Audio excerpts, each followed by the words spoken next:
নমস্কার বন্ধুরা, আমি সুপর্ণা আর আপনাদের সবাইকে স্বাগত সুপর্ণা রান্নাঘরে। তো আবারও হাজির হয়ে গেছি নতুন একটা রেসিপি নিয়ে। আর রেসিপিটি হলো আজকে বানিয়ে নেব ইলিশ মাছের মাথা দিয়ে বরবটি, কড়াই, আলু আর কাঁচকলার চচ্চড়ি। আর দেখুন বন্ধুরা, আমি এখানে ইলিশ মাছের মাথাগুলো নিয়ে নিয়েছি, আর এখানে ইলিশ মাছের তেল পোড়াটাও নিয়ে নিয়েছি, সাথে নিয়ে নিয়েছি কাঁচকলা, আর এখানে কিছু কাঁঠাল দানা ছিল, কাঁঠাল দানা নিয়ে নিয়েছি, আলু নিয়ে নিয়েছি, বরবটি, কড়াই নিয়ে নিয়েছি।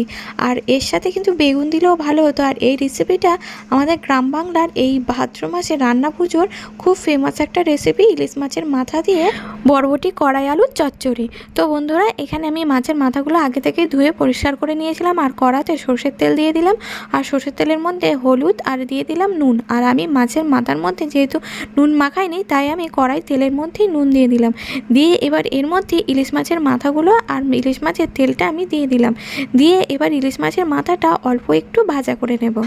আর ইলিশ মাছের মাথাটা ভাজা হয়ে যেতে এর মধ্যে আমি দিয়ে দিলাম কেটে রাখা বরবটি, কড়াই, তারপরেই আমি দিয়ে দিলাম আলু, তারপরে আমি দিয়ে দিচ্ছি এখানে কেটে রাখা কাঁচকলা, আর তারপরে আমি দিয়ে দিলাম কাঁঠালের দানা। আমি আবারও বলছি, আপনারা চাইলে এখানে বেগুনও ব্যবহার করতে পারেন, দিলে কিন্তু তরকারির টেস্টটা আরও সুন্দর হয়। এবারে সমস্ত উপকরণ একসাথে আমি মিনিট দুয়েকের মতো ভাজা করে নেব। তো বন্ধুরা, 2 মিনিট পর এবার আমি দিয়ে দিচ্ছি সবজিটার মধ্যে পরিমাণ মতো নুন।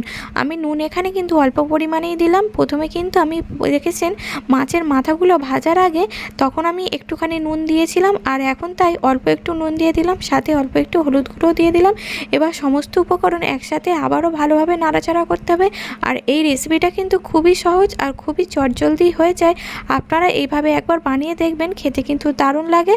আর এবারে আমি ঢাকনা দিয়ে ঢেকে দিলাম। ঢাকনা দিয়ে ঢেকে আমি 5 মিনিট রান্না করে নেব, গ্যাসটা একদম আস্তে করে দিয়ে। তারপরে দেখুন বন্ধুরা, 5 মিনিট পর সবজিগুলো প্রায় সিদ্ধ হয়ে এসেছে। আবারও একটু আমি নাড়াচাড়া করে নিচ্ছি।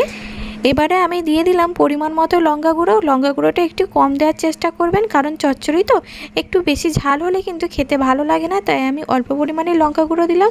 দিয়ে এবার আমি অল্প একটুখানি জল দিয়ে দিলাম, যেহেতু চচ্চড়ি হবে তাই বেশি পরিমাণে জল দিলে কিন্তু হবে না, অল্প পরিমাণেই জল দিলাম। জল দিয়ে এবার ঢাকনা দিয়ে ঢেকে আবারও আমি 5 মিনিট রান্না করে নিলেই হয়ে যাবে তরকারিটা। আর দেখলেন তো বন্ধুরা, কত সহজেই বরবটি, কড়াই দিয়ে আলু দিয়ে ইলিশ মাছের মাথার চচ্চড়িটা হয়ে গেল। আপনারা এইভাবে একবার বানিয়ে দেখবেন, খেতে কিন্তু অসাধারণ লাগে। আর 5 মিনিট পর দেখুন বন্ধুরা, জলটা একদম শুকনো হয়ে গেছে, আর তরকারি, আলু আর সমস্ত কিছুই সেদ্ধ হয়ে গেছে। এবারে আমি নামিয়ে নেব। আর আপনাদের যদি এই রেসিপিটি ভালো লাগে তাহলে লাইক, শেয়ার, কমেন্ট করবেন। আর চ্যানেলে নতুন হলে চ্যানেলটি সাবস্ক্রাইব করে পাশে থাকার অনুরোধ রইল।